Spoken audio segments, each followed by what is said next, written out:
캘리포니아의 자결하는 태양 아래 팽팽한 긴장감이 훈련장을 감돌고 있었습니다.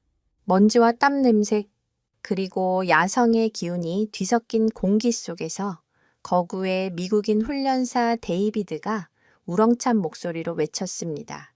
절대 핏불을 이길 수 없어. 이 개는 살아있는 무기라고. 그의 옆에는 지상의 모든 근육을 끌어모은 듯한 핏불 테리어, 브루투스가 낮게 으르렁거리고 있었습니다.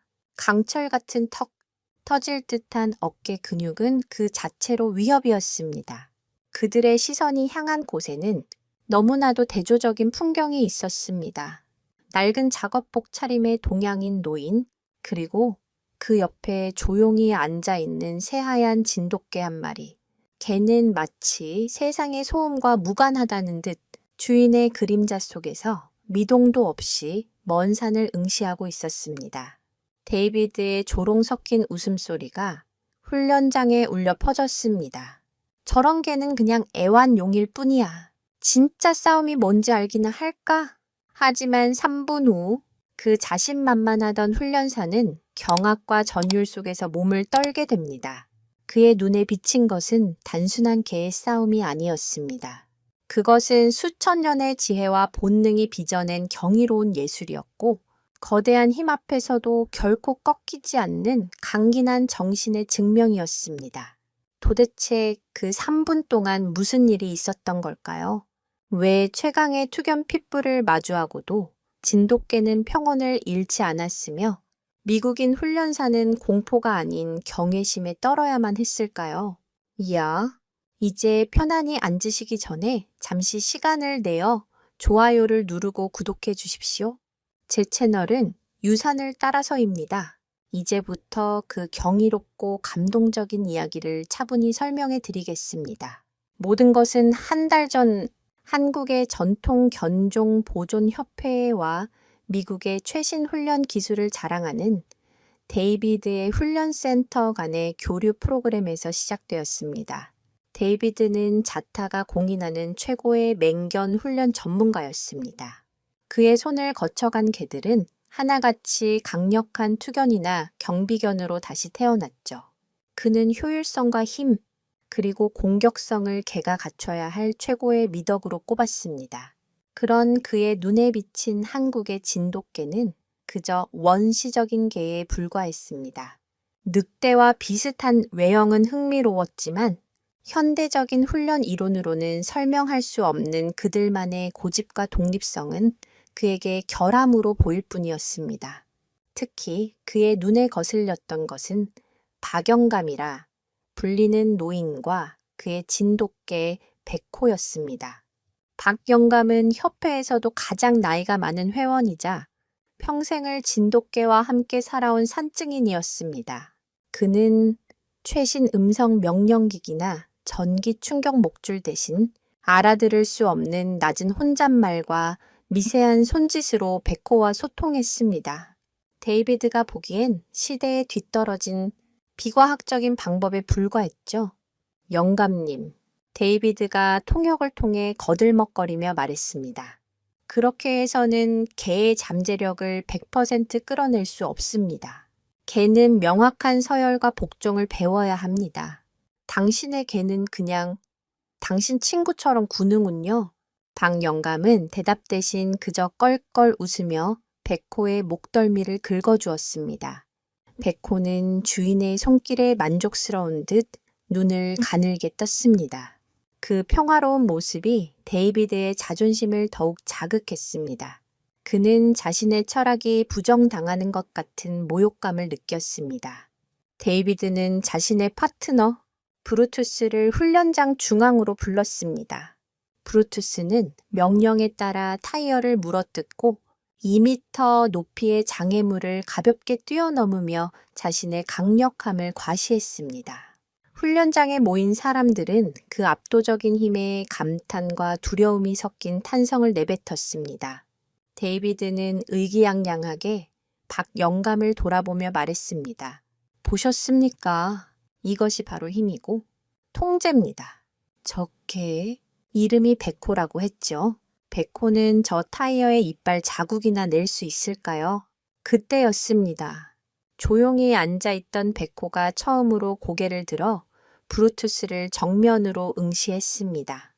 그 눈빛에는 경계심도 두려움도 없었습니다. 오직 깊이를 알 수 없는 차분한 관조만이 담겨 있었죠. 마치 저 떠들썩한 맹수를 분석하고 평가하는 듯한 눈빛이었습니다. 흥미롭게도 개의 시각은 사람과 달라 특정 색깔을 구분하지 못하지만 움직임에 대한 민감도는 상상을 초월합니다. 백호는 브루투스의 요란한 근육 움직임 하나하나를 마치 슬로우 모션 영상처럼 뇌리에 새기고 있었을지도 모릅니다. 박 영감은 그런 백호의 옆모습을 물끄러미 바라보았습니다. 그의 주름진 입가에 희미한 미소가 번졌습니다. 그는 데이비드의 도발에 응수하는 대신 낮은 목소리로 백호에게 속삭였습니다. 괜찮다. 백호야. 아직은 때가 아니다. 그 말은 마치 앞으로 다가올 폭풍을 예고하는 주문과도 같았습니다. 데이비드는 노인의 알 수 없는 태도에 분노를 느끼며 이 오만하고 무지한 동양인에게 진짜 세계의 힘을 보여주어야겠다고 결심했습니다. 그는 훈련장 바닥에 놓여있던 두꺼운 가죽 장갑을 발로 툭 차며 박 영감 앞으로 보냈습니다. 말만 할 게 아니라 직접 보여주는 게 어떻습니까? 당신의 그 전통이라는 것이 내 과학 앞에서 얼마나 무력한지 말입니다. 장갑이 흙먼지를 일으키며 박 영감의 발치에 멈췄습니다. 그것은 단순한 제안이 아니었습니다. 명백한 그리고 모욕적인 결투 신청이었습니다. 과연 박 영감은 이 도전을 받아들일까요? 그의 침묵 뒤에는 어떤 생각이 숨어 있는 것일까요? 박 영감의 침묵은 무력함의 표현이 아니었습니다. 그것은 깊은 상념의 시간이었습니다. 흙먼지 묻은 장갑을 내려다보는 그의 눈에 스쳐 지나간 것은 단순한 분노나 당혹감이 아니었습니다. 수십 년 전 눈보라가 몰아치던 지리산의 겨울밤이 그의 뇌리를 스치고 있었습니다. 그는 젊은 시절 전설적인 명포수로 이름을 날렸습니다. 총 한 자루와 진돗가의 2마리만 데리고 험준한 산맥을 누비며 멧돼지와 고라니를 사냥했죠. 그에게 개는 단순한 사냥 도구가 아니었습니다. 혹한 속에서 천을 나눠주는 동료였고 칠흑 같은 어둠 속에서 길을 밝혀주는 등불이었으며 맹수의 위협 앞에서 목숨을 걸고 자신을 지켜주는 가족이었습니다. 그의 곁을 지켰던 수많은 진돗개들, 그 중에서도 유독 기억에 남는 것은 백호의 증조부였던 상군이었습니다. 상우는 다른 개들처럼 덩치가 크거나 사납지 않았습니다. 오히려 무리 속에서 조용하고 눈에 띄지 않는 편이었습니다. 다른 사냥꾼들은 그런 상훈을 보며 반쪽짜리 사냥개라고 비웃기도 했습니다. 하지만 박 영감은 알고 있었습니다. 상훈의 진정한 힘은 이빨이나 발톱이 아닌 그 깊은 눈 속에 있다는 것을 어느 겨울 그는 며칠 동안의 허탕 끝에 거대한 멧돼지의 흔적을 발견했습니다. 다 자란 수컷 멧돼지는 호랑이와도 맞설 만큼 난폭한 맹수였습니다. 동행했던 다른 개들은 멧돼지의 기세에 눌려 꽁무니를 빼기 바빴지만 상훈만이 그의 곁을 지켰습니다. 멧돼지가 성난 기차처럼 돌진해올 때 박 영감은 죽음을 직감했습니다. 하지만 그 순간 상훈이 유령처럼 튀어나가 멧돼지의 급소가 아닌 앞다리 힘줄을 정확하게 물고 늘어졌습니다. 멧돼지는 균형을 잃고 넘어졌고 박 영감은 그 찰나의 순간을 놓치지 않고 숨통을 끊을 수 있었습니다. 그것은 힘과 힘의 대결이 아니었습니다. 지혜와 용기가 만들어낸 기적이었습니다. 상훈은 정면으로 맞서는 대신 상대의 가장 치명적인 약점을 파고들어 승리를 쟁취한 것입니다. 이러한 기억은 박 영감에게 진돗개의 본질을 가르쳐 주었습니다.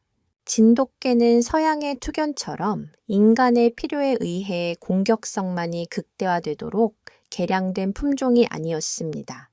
그들은 수천 년 동안 한반도의 척박한 자연 환경 속에서 스스로의 힘으로 살아남아야 했습니다. 늑대와 싸워 자신의 영역을 지키고 맹수를 피해 새끼를 길러냈으며 인간과 함께 사냥하며 공생하는 법을 터득했습니다. 그들의 유전자 속에는 단순한 전투 기술이 아닌 생존을 위한 모든 지혜가 각인되어 있었습니다. 충성심, 용맹함, 그리고 무엇보다 상황을 판단하고 최적의 수를 찾아내는 뛰어난 지능, 이것이 바로 진돗개의 진짜 힘이었습니다. 흥미로운 사실은 진돗개는 때때로 주인이 위험에 처했다고 판단하면 명시적인 명령 없이도 스스로 판단하고 행동하는 것으로 유명합니다. 이는 단순한 복종 훈련으로는 설명할 수 없는 주인과의 깊은 유대감과 상황 판단 능력이 결합된 결과물입니다. 서양의 훈련사들이 고집이나 불복종으로 오해하는 것이 바로 이 자율적 판단 능력인 셈이죠.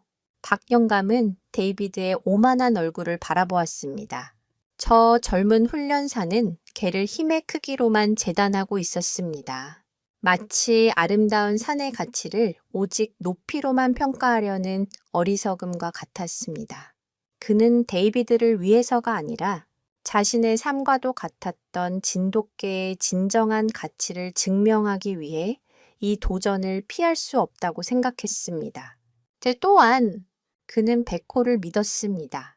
백호는 비록 상훈이 살았던 거친 야생을 경험하지는 못했지만 그의 피 속에는 분명 수천 년을 이어온 선조들의 지혜와 용기가 잠들어 있을 것이었습니다. 박 영감은 허리를 굽혀 흙먼지 묻은 장갑을 천천히 집어들었습니다. 그의 행동에 웅성거리던 주변이 순간 조용해졌습니다. 그는 장갑의 먼지를 손으로 툭툭 털어낸 후 데이비드에게 돌려주는 대신 훈련장 한쪽에 있는 자신의 낡은 가방으로 걸어갔습니다. 그리고는 가방에서 무언가를 꺼내 들었습니다. 그것은 동물의 가죽으로 만들어진 손때에 묻어 반질반질해진 작은 방울이었습니다. 그가 젊은 시절 상훈의 목에 달아주었던 바로 그 방울이었습니다. 데이비드는 어리둥절한 표정으로 그를 바라보았습니다. 결투 신청에 대한 대답이 고작 낡아빠진 방울이라니 모욕감에 그의 얼굴이 붉게 달아올랐습니다. 지금 장난하는 겁니까? 그가 으르렁거리듯 물었습니다. 박 영감은 대답 없이 백회에게 다가가 그 방울을 목에 조용히 매달아 주었습니다. 딸랑 하는 맑은 방울 소리가 긴장된 공기 속으로 작게 울려 퍼졌습니다. 그 소리는 마치 과거의 영혼을 현재로 불러내는 신호처럼 들렸습니다.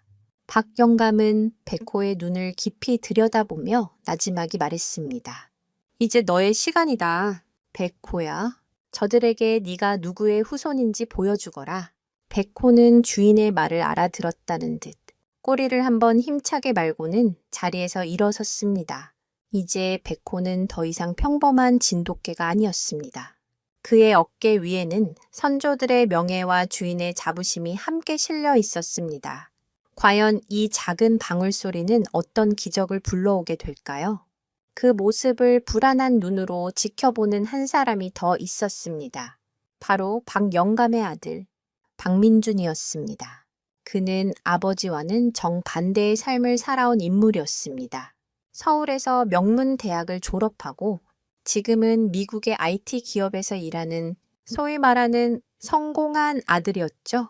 그는 아버지의 삶의 방식을 이해하지 못했습니다. 낡고 고집스러운 전통, 세상의 변화를 따라가지 못하는 답답함, 그에게 아버지는 존경의 대상이라기보다는 가끔은 부끄러운 과거처럼 느껴졌습니다. 특히 아버지의 진돗개에 대한 유별난 애정은 민준에게 가장 큰 불만이었습니다. 어릴 적부터 그의 집은 항상 개들로 북적였습니다. 아버지의 사랑을 독차지하는 개들이 질투나기도 했고 친구들에게 개장수 아들이라고 놀림받는 것이 죽기보다 싫었습니다.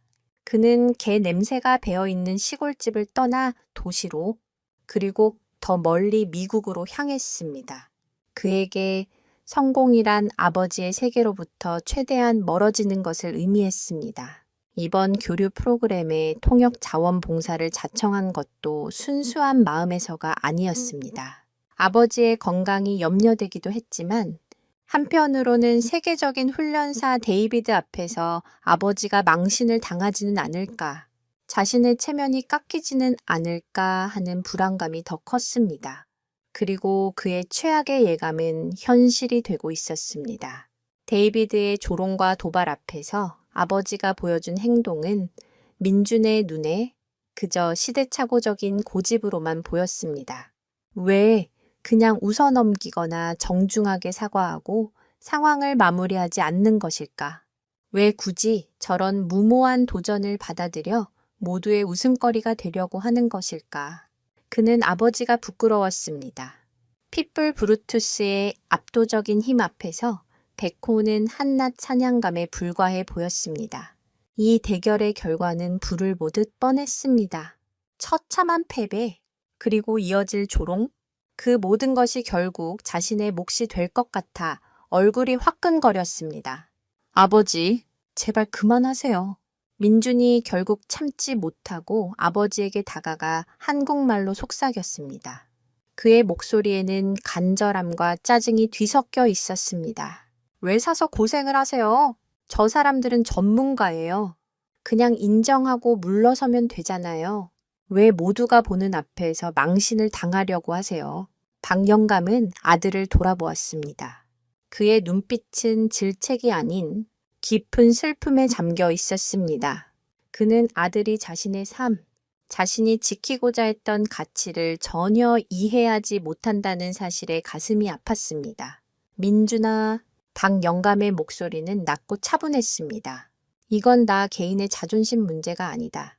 이건 적게 백호의 문제이고 백호의 조상들 그리고 이 땅의 모든 진돗개들의 명예가 걸린 문제다. 돈이나 명성보다 더 중요한 것이 있다는 걸 너는 아직 모르는구나.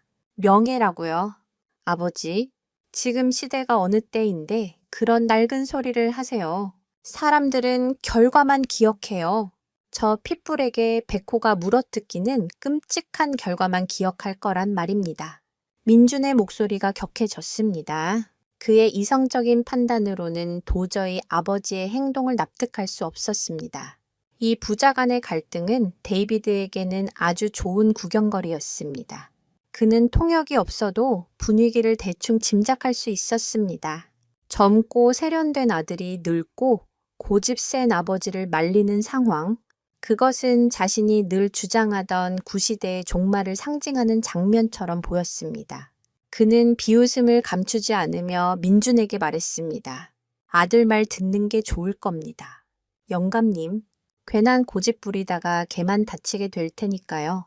치료비는 꽤 비쌀 겁니다. 데이비드의 이 말은 역설적으로 상황을 돌이킬 수 없는 곳으로 몰고 갔습니다.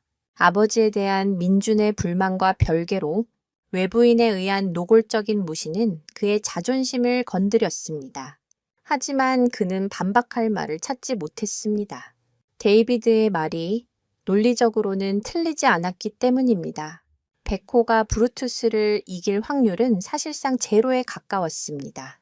개가 인간 사회에 편입된 역사는 매우 길지만 흥미롭게도 애견 문어화가 폭발적으로 성장한 것은 비교적 최근인 20세기 중반 이후의 일입니다. 산업화와 도시화가 진행되면서 개는 사냥이나 경비의 동반자에서 정서적 교감을 나누는 반려동물로 그 역할이 변화했습니다. 민주는 바로 이 새로운 시대의 사람이었고 박영감은 개와 인간이 생존을 위해 서로에게 의지했던 오래된 시대의 마지막 후예였던 셈입니다. 부자 간의 갈등은 단순히 세대 차이가 아니라 개와 인간의 관계에 대한 근본적인 철학의 차이에서 비롯된 것이었습니다. 결국 민주는 더 이상 아버지를 설득할 수 없다는 것을 깨달았습니다. 그는 절망적인 표정으로 한 걸음 물러섰습니다. 이제 아버지를 말릴 수 있는 사람은 아무도 없었습니다. 박영감은 아들의 실망, 어린 시선과 데이비드의 조롱하는 눈빛, 그리고 주변 사람들의 걱정스러운 수군거림을 뒤로 한 채 묵묵히 베코와 함께 훈련장 중앙으로 걸어 나갔습니다. 그의 등은 굽어 있었지만 그 걸음걸이는 조금의 망설임도 없었습니다. 이제 그는 아들을 위해서도 자기 자신을 위해서도 아닌 오직 베코와 함께 역사를 증명해 보이기 위해 싸워야만 했습니다. 그러나 그의 마음 한구석에는 아들이 자신을 이해해주지 못하는 것에 대한 깊은 외로움이 자리 잡고 있었습니다. 이 무모한 싸움이 끝났을 때 과연 그는 아들의 인정을 받을 수 있을까요? 아니면 영원히 외면당하게 될까요? 데이비드는 박 영감과 아들 사이에 긴장된 대화를 즐기며 승리를 확신했습니다. 그는 이 기회를 놓치지 않고 판을 더욱 키우기로 마음 먹었습니다. 이것을 단순한 즉흥적인 힘겨루기가 아니라 자신의 훈련 철학의 우월성을 공식적으로 입증하는 이벤트로 만들고 싶었습니다. 그는 교류 프로그램을 주관하던 협회 관계자들을 향해 목소리를 높였습니다. 여러분, 좋은 기회입니다. 말로만 떠들 것이 아니라 모두가 보는 앞에서 확실하게 증명해 보입시다. 한국의 전통적인 방식과 미국의 과학적인 훈련 방식, 어느 쪽이 더 뛰어난지 직접 확인하는 겁니다. 이것을 공식적인 시연 대결로 기록하는 것이 어떻겠습니까? 그의 제안은 교활했습니다. 공식적인 시연이라는 말은 박 영감이 이제 와서 물러설 경우 개인적인 패배가 아니라 한국 진돗개 전체가 미국의 핏불에게 겁을 먹고 도망쳤다는 불명예스러운 기록을 남기게 된다는 것을 의미했습니다. 협회 사람들은 당황했습니다. 그들 대부분은 박 영감의 경험과 지혜를 존경했지만 데이비드가 보여준 핏불 브루투스의 압도적인 힘 앞에서는 누구도 감히 승리를 장담할 수 없었습니다. 그들은 박 영감을 보호하고 싶었지만 세계적인 명성을 가진 데이비드의 제안을 거절하기도 어려운 진퇴양난의 상황에 빠졌습니다. 박민주는 이 모든 상황이 끔찍했습니다. 아버지는 이제 덫에 걸린 셈이었습니다. 이기면 본전, 지면 자신은 물론 한국 진돗가의 전체에 먹칠을 하게 되는 너무나도 불리한 싸움이었습니다. 그는 다시 한번 아버지를 말리려 했지만 박 영감의 눈빛은 이미 모든 것을 결정한 후였습니다. 박 영감은 데이비드를 똑바로 쳐다보며 통역을 통해 자신의 조건을 내걸었습니다. 그의 목소리는 놀랍도록 차분하고 단호했습니다. 조수, 당신의 제안을 받아들이지. 하지만 조건이 있네. 모두의 시선이 박 영감에게 쏠렸습니다. 데이비드는 코웃음을 치며 말했습니다. 조건? 좋습니다. 드러나 보죠.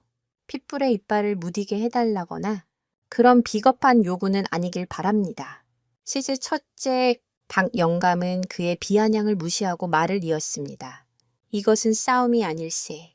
대결일 뿐이지 어느 한쪽이 죽거나 심각한 부상을 입는 야만적인 투견 노름이 되어서는 안 되네. 한쪽이 명백히 제압당하거나 스스로 싸움을 포기하면 그걸로 끝나는 걸세. 둘째, 시간은 단 3분으로 하겠네. 3분이라는 말에 훈련장이 다시 술렁이기 시작했습니다. 데이비드는 어이가 없다는 듯이 웃음을 터뜨렸습니다. 3분? 하하하. 영감님, 농담도 잘하시는군요. 내 브루투스는 30초 안에 저 개를 소민형처럼 만들어 버릴 겁니다. 3분은 너무 길어요. 3분이면 충분하네. 박 영감은 조금도 동요하지 않았습니다. 그리고 마지막 조건, 이 대결에서 만약 내 개, 백호가 이긴다면 당신은 당신의 훈련 방식이 세상의 모든 개에게 적용되는 유일한 정답이 아니라는 것을 이 자리에서 공식적으로 인정해야 하네. 그것은 데이비드의 자존심과 철학 그 자체를 겨냥한 무엇보다 날카로운 조건이었습니다. 돈이나 명예가 아닌 신념을 건 싸움을 제안한 것입니다. 잠시 분노로 얼굴이 일그러졌던 데이비드는 이내 자신만만한 미소를 되찾았습니다. 어차피 진리가 없는 싸움이었습니다. 이 늙은 동양인에게 확실한 굴욕을 안겨줄 좋은 기회라고 생각했습니다. 좋습니다. 모든 조건을 받아들이죠. 대신 당신의 개가 내 브루투스에게 꼬리를 내리고 도망친다면 당신은 그 낡은 전통이라는 것이 얼마나 허상에 불과한지 인정하고 내 앞에서 무릎을 꿇어야 할 겁니다. 이렇게 해서 피할 수 없는 도전이 공식화되었습니다. 날짜는 바로 다음 날 오후로 정해졌습니다. 소문은 빠르게 퍼져나갔고 다음 날 훈련장에는 교류 프로그램 관계자들 뿐만 아니라 지역의 개 애호가들과 언론까지 몰려들어 북새통을 이루었습니다. 일은 박영감이나 민준이 감당할 수 있는 수준을 훨씬 넘어 버렸습니다. 사실 품종 간의 우열을 가리는 것은 매우 무의미한 일입니다. 각 견종은 저마다 다른 역사적, 지리적 배경 속에서 특정 목적에 맞게 발전해 왔기 때문입니다. 예를 들어 시베리안 허스키는 썰매를 끌기 위한 극한의 지구력에 특화되었고 비글은 뛰어난 후각으로 사냥감을 추적하는 데 최적화되었습니다. 핏불은 강력한 턱과 근력으로 황소를 제압하기 위해 진돗개는 한반도의 산악 지형에서 사냥과 경비를 위해 발전했습니다. 어느 한쪽이 절대적으로 우월하다고 말할 수는 없는 것이죠. 하지만 데이비드의 오만함과 박영감의 자존심은 이 무의미한 질문에 대한 답을 강요하고 있었습니다. 박민주는 밤새 잠을 이루지 못했습니다. 그는 인터넷으로 핏불의 공격성에 대한 끔찍한 기사들과 영상들을 찾아보았습니다. 보면 볼수록 절망감만 깊어졌습니다. 그는 내일 벌어질 끔찍한 광경을 참아볼 자신이 없었습니다. 차라리 지금이라도 백호를 데리고 어디론가 도망치고 싶은 심정이었습니다. 하지만 그의 아버지 박영감은 달랐습니다. 그는 저녁 식사를 마친 후 평소와 다름없이 백호와 함께 조용한 산책에 나섰습니다. 아들의 불안과 세상의 소란으로부터 완전히 벗어난 듯 그의 모습은 폭풍의 눈처럼 고요했습니다. 그는 내일의 대결을 위해 특별한 훈련을 시키지도 백회계의 소리를 지르지도 않았습니다. 그저 달빛 아래를 나란히 걸으며 가끔씩 백호의 등을 묵묵히 쓸어줄 뿐이었습니다. 그 고요함 속에서 주인과 개 사이에는 말로 설명할 수 없는 깊은 교감이 흐르고 있었습니다. 그들은 이미 같은 마음으로 피할 수 없는 운명을 받아들일 준비를 마친 것처럼 보였습니다. 과연 박영감은 무슨 생각으로 이토록 평온을 유지하고 있는 것일까요? 그가 믿고 있는 것은 백호의 힘일까요? 아니면 우리가 아직 알지 못하는 다른 무언가일까요? 그날 밤 모두가 잠 못 이루고 내일의 대결에 대해 떠들거나 걱정할 때 박영감과 백호는 그들만의 세상에 있었습니다. 박영감은 툇마루에 앉아 낡은 붓으로 먹을 깔고 있었습니다. 서해는 그가 평생 동안 마음을 다스려온 방법이었습니다. 붓끝이 화선지에 닿을 때마다 그의 마음속의 모든 번뇌와 소음이 먹물 속으로 새우며들어 사라지는 것 같았습니다. 백호는 그런 주인의 발치에 엎드려 먹냄새와 밤 공기를 조용히 들이마시고 있었습니다. 박영감은 백호를 돌아보지 않고 나지막이 말했습니다. 무섭지 않으냐? 백호야. 그것은 질문이 아니었습니다. 오랜 동료에게 건네는 독백에 가까웠습니다. 백호는 대답 대신 주인의 다리에 자신의 머리를 가만히 기댔습니다. 따뜻한 청과 부드러운 털의 감촉이 박영감의 마음을 어루만졌습니다. 박영감은 붓을 내려놓고 백호의 머리를 쓰다듬었습니다. 개의 눈은 어둠 속에서도 맑게 빛나고 있었습니다. 그는 백호의 눈을 들여다보며 수십 년 전 지리산의 눈보라 속에서 자신을 지켜주었던 상군의 눈빛을 떠올렸습니다. 두려움을 모르는 용맹함, 그리고 그 이면에 숨겨진 상황의 본질을 꿰뚫어 보는 냉철한 지혜. 백호의 눈 속에는 분명 그 선조의 영혼이 깃들어 있었습니다. 사람들은 모른다. 박영감이 말을 이었습니다. 진돗개의 진짜 힘은 물어뜯고 싸우는 데 있는 것이 아니라는 것을, 우리의 진짜 힘은 기다리는 것이다. 참고 또 참으면서 단 한 번의 기회를 노리는 것.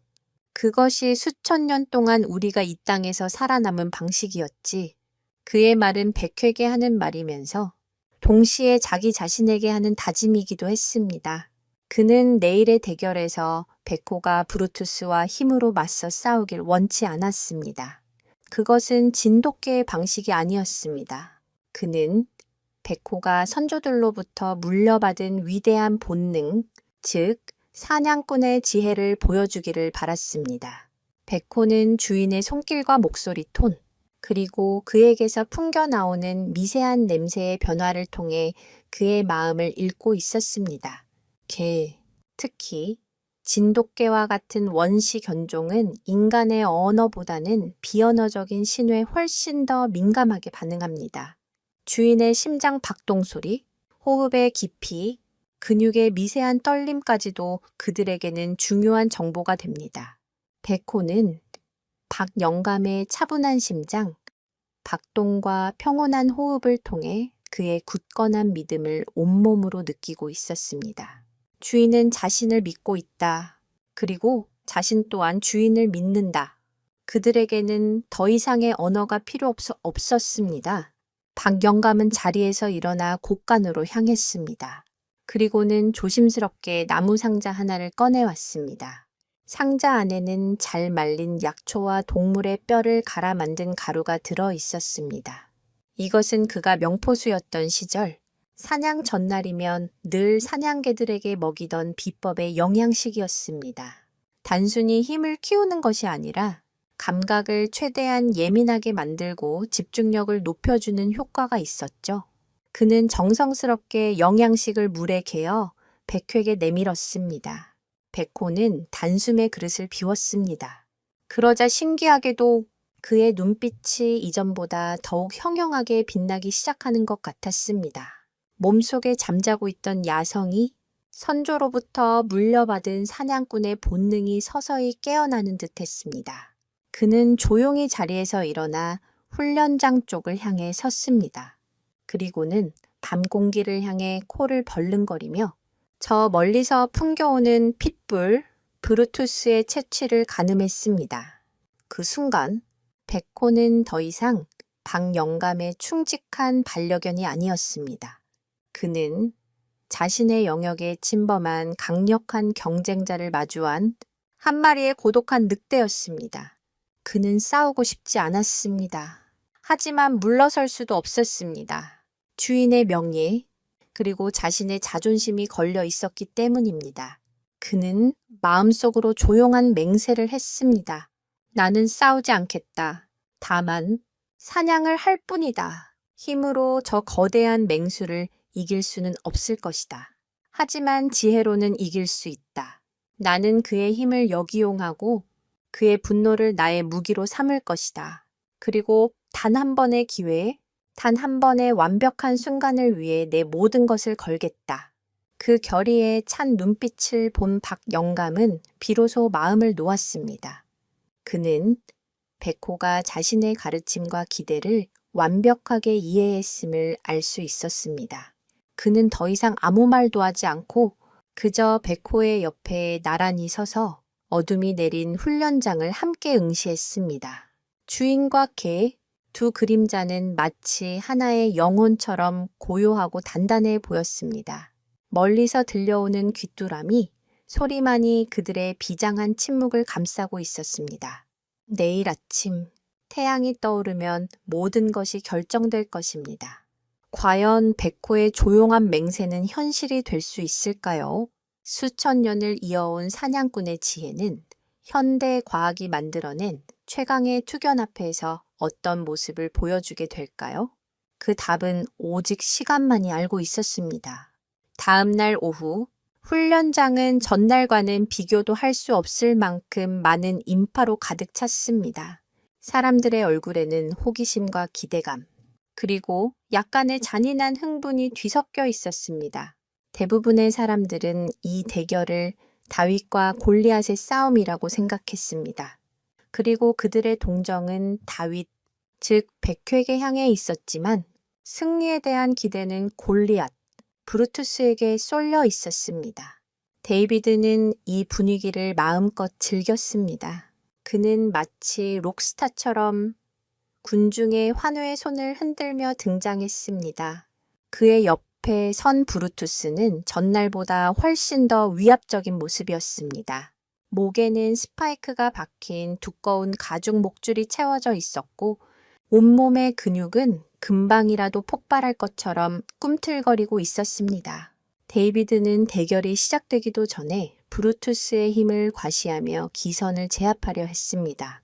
그는 조수에게 거대한 트랙터 타이어를 가져오게 했습니다. 성인 남성 2명이 겨우 굴려온 타이어를 보며 사람들이 웅성거렸습니다. 데이비드는 브루투스에게 명령했습니다. 덤 브루투스 쇼타임. 브루투스는 으르렁 소리와 함께 타이어에 달려들었습니다. 그리고는 강력한 턱으로 두꺼운 고무를 물고 늘어졌습니다. 사람들은 그저 물고 흔들기만 할 것이라고 예상했지만 브루투스의 힘은 상상을 초월했습니다. 그는 타이어를 물고 좌우로 격렬하게 흔들더니 이내목 근육의 힘만으로 거대한 타이어를 공중으로 들어 올리려 했습니다. 컥컥 하는 거친 숨소리와 함께 브루투스의 턱이 조여지자 질긴 고무가 찢어지는 소름 끼치는 소리가 났습니다. 마침내 브루투스는 타이어의 한쪽 면을 통째로 뜯어내 훈련장 바닥에 내동댕이 쳤습니다. 군중은 경악했습니다. 저것은 개의 힘이 아니었습니다. 작은 포크레인에 비견될 만한 파괴력이었습니다. 저 턱에 한번 물리면 뼈와 살이 분리되는 것은 시간 문제일 터였습니다. 사람들의 얼굴에서 백회에 대한 동정심이 사라지고 공포와 연민이 그 자리를 채웠습니다. 박민주는 얼굴이 새하얗게 질린 채 차마 그 광경을 끝까지 지켜보지 못하고 고개를 돌려버렸습니다. 저런 괴물과 싸우게 될 백호의 운명이 너무나도 끔찍하게 느껴졌습니다. 데이비드는 의기양양하게 마이크를 잡았습니다. 여러분, 보셨습니까? 이것이 바로 핏불의 힘입니다. 미국 핏불 테리어는 원래 베이팅불 바이팅, 즉 황소와 싸우기 위해 만들어진 품종입니다. 그들의 턱은 한번 물면 절대 놓지 않는 락킹 조 로킹 저우 구조로 되어 있으며 고통을 느끼지 못하는 게임리스 게메네스라는 특별한 기질을 가지고 있습니다. 이것은 과학적인 교배와 훈련이 만들어낸 최고의 결과물입니다. 그의 설명은 반은 맞고 반은 틀린 것이었습니다.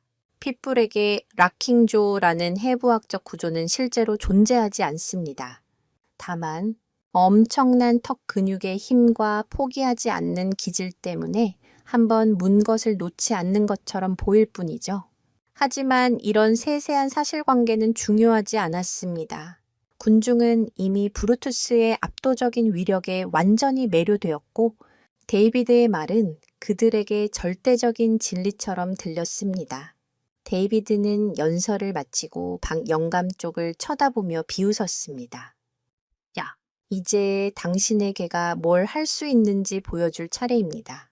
영감님, 혹시 재롱이라도 부릴 건가요? 모든 시선이 박 영감과 백회계로 향했습니다. 브루투스가 보여준 파괴적인 쇼 이후 그들의 등장은 너무나도 초라하고 평범해 보였습니다.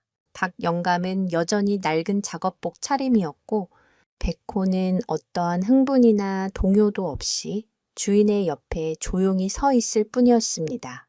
어제 목에 걸어주었던 작은 방울만이 그의 움직임에 따라 희미한 소리를 낼 뿐이었습니다. 하지만 자세히 관찰하는 사람이라면 알아차릴 수 있었을 것입니다.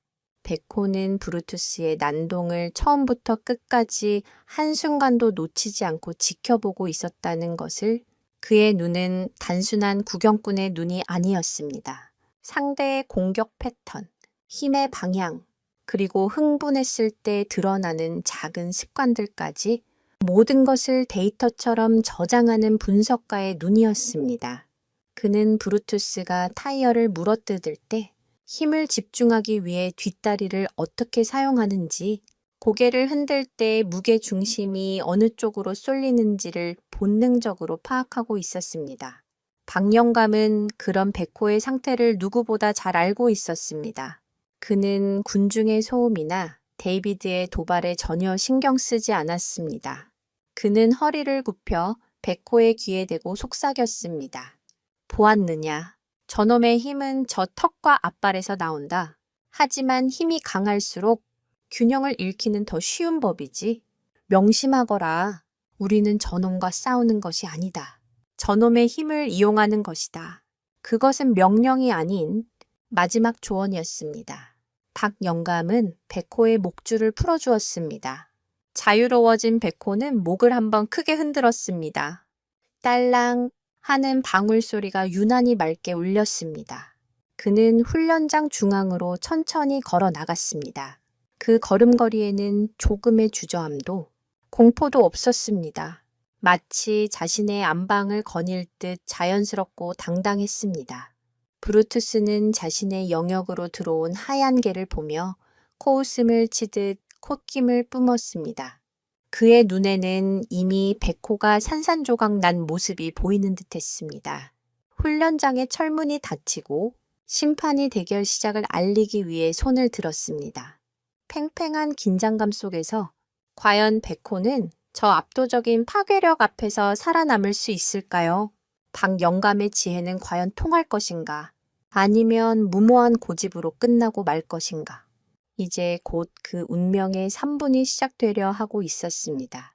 대결을 불과 몇 시간 앞둔 그날 아침, 데이비드의 캠프는 분주하고 활기가 넘쳤습니다. 조수들은 브루투스에게 최고급 단백질 보충제를 먹이고 전문 마사지사가 뭉친 근육을 풀어주며 최상의 컨디션을 유지하기 위해 온갖 노력을 기울였습니다. 데이비드는 기자들에게 둘러싸여 자신의 훈련 철학과 브루투스의 혈통에 대해 열변을 토하고 있었습니다. 모든 것이 완벽하게 통제되고 있었고 승리는 이미 그의 손안에 있는 것처럼 보였습니다. 반면 박영감의 숙소는 놀라울 정도로 고요했습니다. 전날 밤과 마찬가지로 그는 이른 아침에 일어나 백호와 함께 인적이 드문 뒷산으로 산책을 나섰습니다. 아들 민주는 밤새 걱정으로 한숨도 자지 못해 눈이 퀭했지만 아버지는 평소보다 더 깊이 잠든 듯 보였습니다. 민주는 이런 아버지의 평온함이 도저히 이해되지 않았고 그것이 오히려 더 큰 불안감을 불러일으켰습니다. 마치 거대한 폭풍이 오기 전에 기이한 고요함처럼 느껴졌기 때문입니다. 산책길에서 박영감은 백회에게 어떤 특별한 지시도 내리지 않았습니다. 그저 함께 걷고 함께 아침 이슬의 냄새를 맡고 함께 떠오르는 해를 바라볼 뿐이었습니다. 그는 백호가 스스로 마음을 가다듬고 야생의 감각을 최대한으로 끌어올릴 시간을 주고 있었습니다. 그는 알고 있었습니다. 진돗개의 진짜 무기는 훈련으로 주입된 기술이 아니라 그들의 피 속에 흐르는 본능이라는 것을, 과도한 긴장과 스트레스는 오히려 그 본능을 무디게 만들 뿐이었습니다. 그들은 산 중턱의 작은 약수터에 멈춰 섰습니다. 박영감은 바가지로 시원한 약수를 떠서 백회에게 먼저 건넸습니다.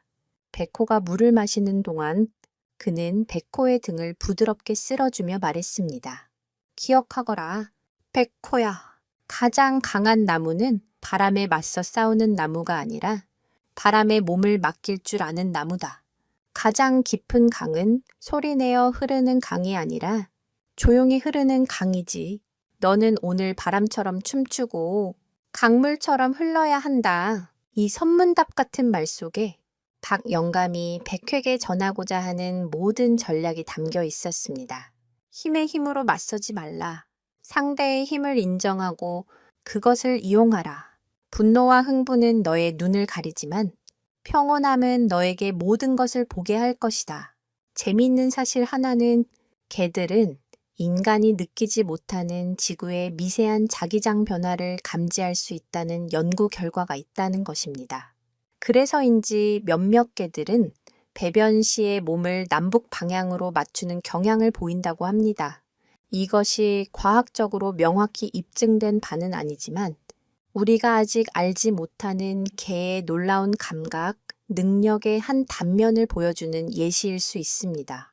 어쩌면 백호는 아침산의 맑은 공기와 땅의 기운을 온몸으로 느끼며 자신의 육체와 정신을 자연의 흐름에 맞추고 있었을지도 모릅니다. 산책을 마치고 돌아온 그들은 아침 식사를 했습니다.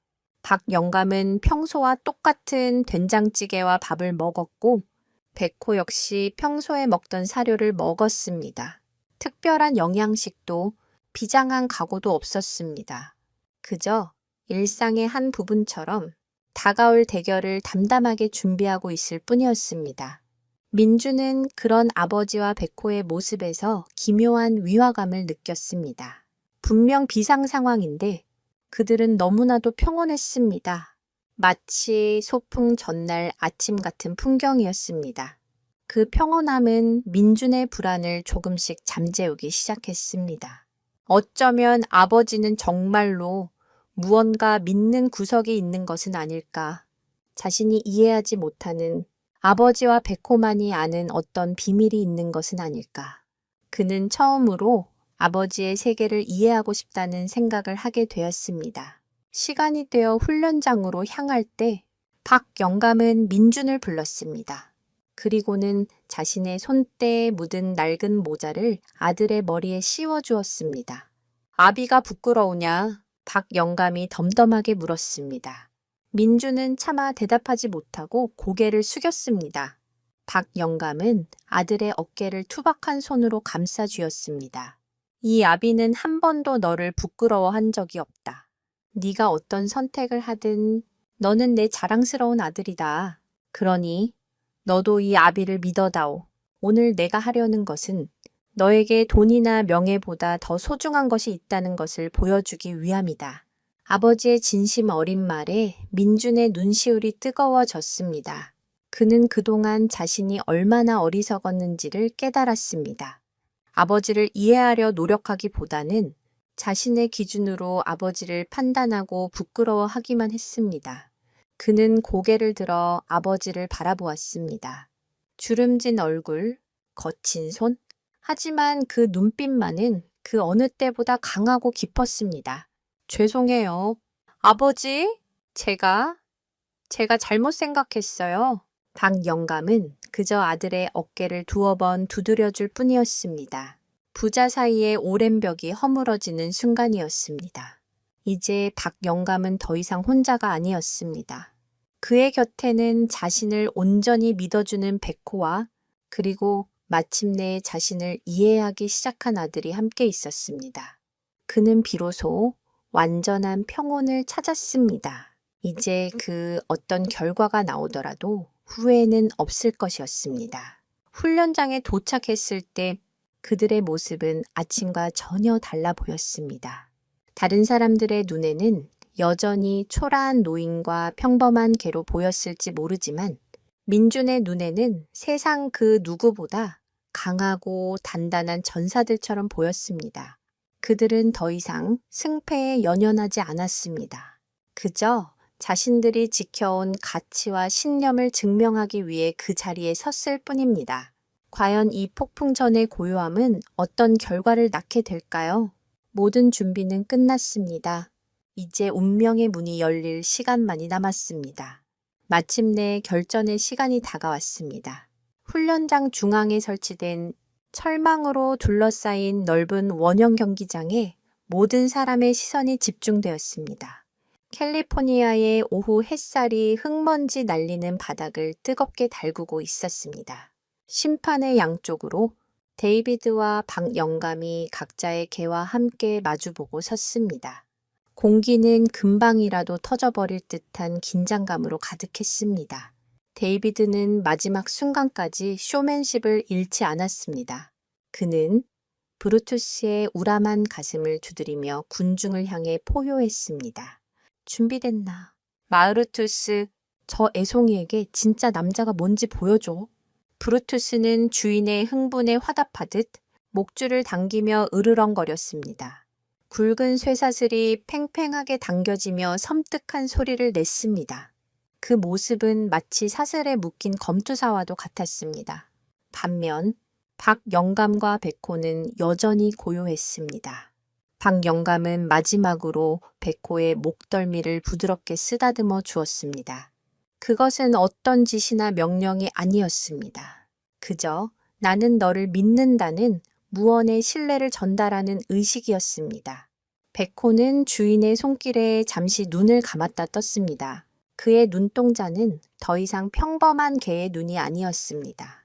그것은 깊은 호수처럼 모든 것을 비추고 있었지만 그 속은 누구도 들여다볼 수 없을 만큼 고요하고 차가웠습니다. 심판이 두 사람에게 최종 확인을 구했습니다. 양측 준비되었습니까? 데이비드는 자신만만하게 고개를 끄덕였습니다. 박 영감 역시 말없이 고개를 끄덕였습니다. 심판은 잠시 숨을 고른 후 힘차게 손을 내렸습니다. 시작. 그와 동시에 데이비드는 브루투스의 목줄을 풀었습니다. 사슬에서 풀려난 브루투스는 망설이지 않았습니다. 그는 마치 압축되었다가 풀려난 강력한 스프링처럼 발로 땅을 박차고 백호를 향해 돌진했습니다. 그 속도는 거대한 체구라고는 믿기지 않을 만큼 빨랐습니다. 맹렬한 기세로 달려오는 브루투스의 모습은 마치 작은 불도저와도 같았습니다. 관중석에서는 비명이 터져 나왔고 박민주는 자기도 모르게 눈을 질끈 감았습니다. 하지만 박 영감은 눈도 깜짝하지 않았습니다. 그는 브루투스가 아닌 백호를 보고 있었습니다. 그의 입계는 알 수 없는 미소마저 번지고 있었습니다. 모두가 백호가 겁에 질려 도망치거나 혹은 무모하게 맞서 싸우다가 처참하게 물어뜯길 것이라고 예상했습니다. 그러나 백호는 그 자리에 못 박힌 듯 서 있었습니다. 그는 돌진해오는 브루투스를 피하지 않았습니다. 오히려 그 거대한 위협을 정면으로 마주하고 있었습니다. 브루투스와의 거리가 불과 3미터로 좁혀졌을 때 브루투스는 마지막 도약을 위해 몸을 낮추었습니다. 그의 입이 크게 벌어지고 날카로운 송곳니가 햇빛에 번쩍였습니다. 모든 것이 끝났다고 생각되는 바로 그 찰나의 순간이었습니다. 백호가 움직였습니다. 그것은 번개 같은 움직임이었습니다. 하지만 앞으로 돌격하거나 뒤로 물러서는 직선적인 움직임이 아니었습니다. 그는 마치 발레리노처럼 몸을 살짝 옆으로 비틀며 반원을 그렸습니다. 브루투스의 강력한 돌진은 허공을 갈랐습니다. 백호의 하얀 털끝만이 브루투스의 코를 스치고 지나갔을 뿐입니다. 목표를 잃은 브루투스는 자신의 속도를 이기지 못하고 흙바닥에 나뒹굴었습니다. 훈련장에는 순간 정적이 흘렀습니다. 사람들은 방금 자신들이 무엇을 본 것인지 이해하지 못했습니다. 너무나도 순식간에 그리고 너무나도 우아하게 상황이 역전되었기 때문입니다. 브루투스는 당황한 기색이 역력했습니다. 그는 자신의 먹잇감이 당연히 그 자리에 있어야 한다고 생각했지만 그곳에는 아무것도 없었습니다. 그는 벌떡 일어나 주위를 두리번거렸습니다. 백호는 어느새 그의 등 뒤 5미터 떨어진 곳에 유유히 서 있었습니다. 마치 처음부터 그 자리에 있었던 것처럼 말입니다. 데이비드의 얼굴에서 미소가 사라졌습니다. 그는 운이 좋았을 뿐이야. 라고 소리치며 브루투스를 다시 자극했습니다. 브루투스, 샤이바. 분노로 이성을 잃은 브루투스가 다시 한번 맹렬하게 달려들었습니다. 하지만 결과는 똑같았습니다. 백호는 브루투스의 공격이 시작되는 순간 그의 눈과 어깨, 근육의 미세한 움직임을 읽고 공격 방향을 미리 예측했습니다. 그리고는 최소한의 움직임으로 마치 흐르는 물처럼 그의 공격을 옆으로 흘려보냈습니다. 이번에는 오른쪽으로, 다음에는 왼쪽으로. 백호는 결코 브루투스와의 정면 대결을 허용하지 않았습니다. 개들의 싸움 방식은 보통 그들의 신체적 특징과 밀접한 관련이 있습니다. 예를 들어 그레이하운드처럼 빠른 개들은 속도를 이용한 치고 빠지기 전술을 사용하고 핏불처럼 힘이 좋은 개들은 상대를 물고 늘어지는 레슬링 방식을 선호합니다. 하지만 백호가 보여주는 움직임은 그 어떤 전형적인 싸움 방식에도 속하지 않았습니다. 그것은 싸움이라기보다는 차라리 춤에 가까웠습니다. 분노에 찬 맹수의 돌진을 고요하고 우아한 춤사위로 무력화시키는 유령의 춤이었습니다. 대결이 시작된 지 1분이 지났습니다. 브루투스는 아직 백호의 털끝 하나 건드리지 못했습니다. 오히려 연이은 헛된 공격으로 그의 숨은 점점 더 거칠어지고 있었습니다. 반면 백호는 단 한 번의 방역도 하지 않은 채 여전히 평온을 유지하고 있었습니다. 그의 체력은 거의 소모되지 않았습니다. 사람들은 점차 깨닫기 시작했습니다. 이것은 단순한 운이 아니라는 것을.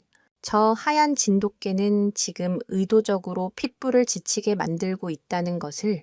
과연 백호의 이 기이한 춤은 언제까지 계속될까요?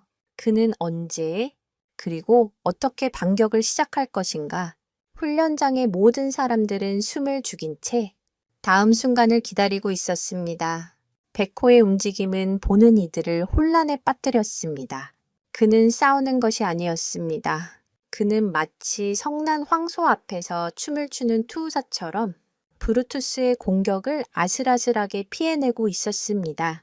하지만 그의 움직임에는 투우사의 화려함이나 과시적인 동작이 없었습니다. 오직 효율성과 생존을 위한 본능적인 몸짓만이 존재했습니다.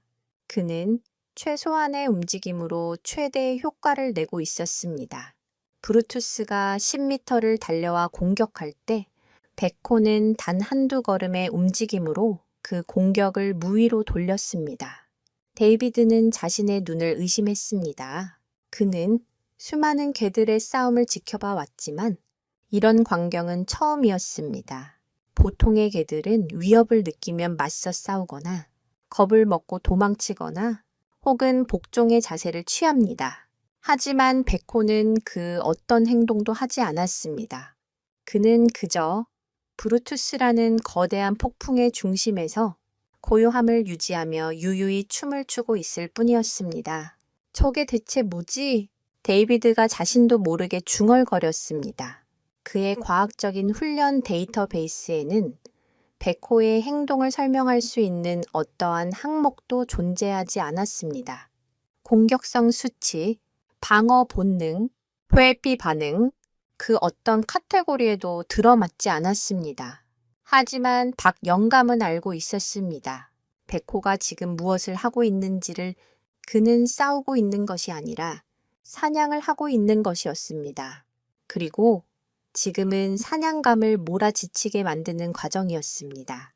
진돗개는 본래 멧돼지와 같은 크고 위험한 사냥감을 사냥할 때 무모하게 정면으로 달려들지 않습니다. 여러 마리가 협력하여 끈질기게 추격하고 사냥감의 체력을 소진시킨 후 가장 약한 부분을 공략하여 쓰러뜨립니다. 지금 백호는 비록 혼자였지만 그의 유전자 속에 각인된 수천 년의 사냥, DNA가 그에게 무엇을 해야 할지 정확하게 알려주고 있었습니다. 시간은 계속 흘렀습니다. 2분이 가까워 오자 브루투스의 움직임은 눈에 띄게 둔해지기 시작했습니다. 그의 혀는 길게 빠져나와 있었고 입에서는 거품 섞인 침이 흘러내렸습니다. 전신은 땀으로 흠뻑 젖어 있었고 거친 숨소리는 훈련장 전체에 울려 퍼질 정도였습니다. 연이은 전력 질주와 분노의 폭발은 그의 체력을 급격하게 소모시켰습니다. 반면 백호는 여전히 처음과 같은 상태를 유지하고 있었습니다. 그의 호흡은 안정적이었고 자세는 흐트러짐이 없었습니다. 이것은 단순히 체력의 차이 때문만이 아니었습니다.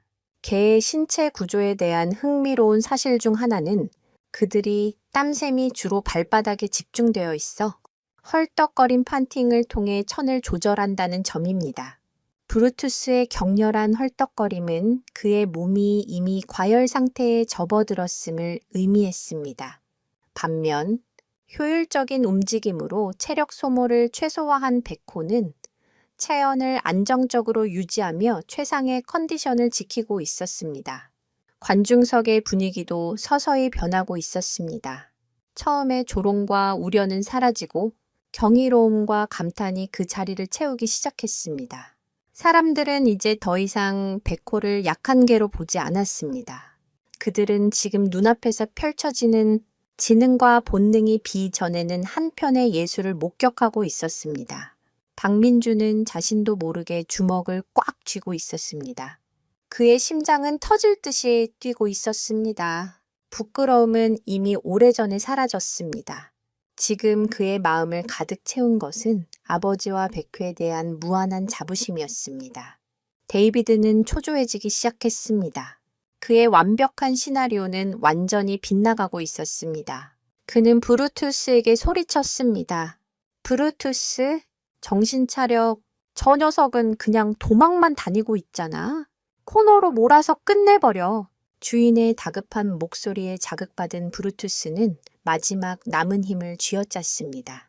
그는 무작정 달려드는 대신 베코를 철망 쪽으로 몰아가기 시작했습니다. 영리한 전략이었습니다. 도망갈 곳이 없는 막다른 공간에서라면 베코의 현란한 회피 기술도 무용지물이 될 것이었습니다. 베코는 브루투스의 의도를 알아차렸지만 피하지 않았습니다. 오히려 그의 의도에 순순히 응하는 것처럼 스스로 철망 쪽으로 뒷걸음질 쳤습니다. 마침내 베코의 등이 차가운 철망에 닿았습니다.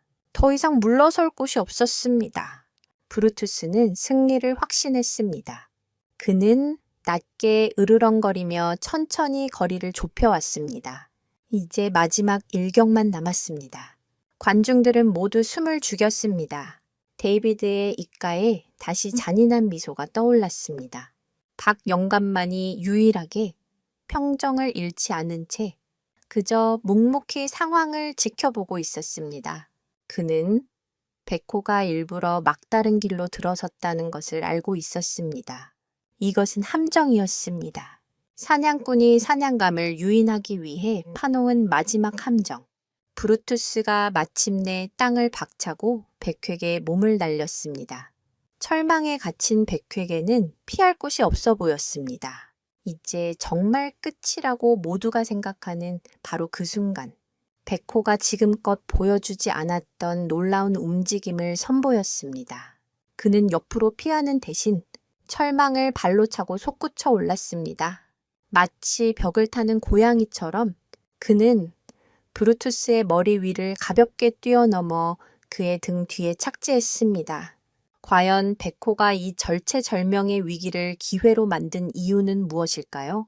그가 기다려온 단 한 번의 순간은 바로 지금이었을까요? 그의 유령 같은 춤의 마지막 장은 어떻게 끝을 맺게 될까요? 브루투스의 등 뒤에 착지한 베코는 그 순간 춤을 멈추고 사냥꾼으로 돌아왔습니다. 지난 2분 30초 동안 그는 단순히 브루투스의 체력을 빼앗은 것이 아니었습니다. 그는 브루투스의 모든 것을 분석하고 있었습니다. 그의 공격 패턴, 무게중심의 이동, 흥분했을 때 드러나는 미세한 버릇, 그리고 가장 중요한 것, 바로 그의 약점이었습니다.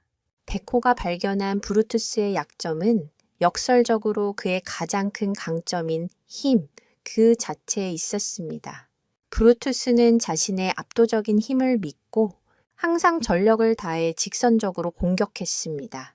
그의 공격은 강력했지만 단순하고 예측 가능했습니다.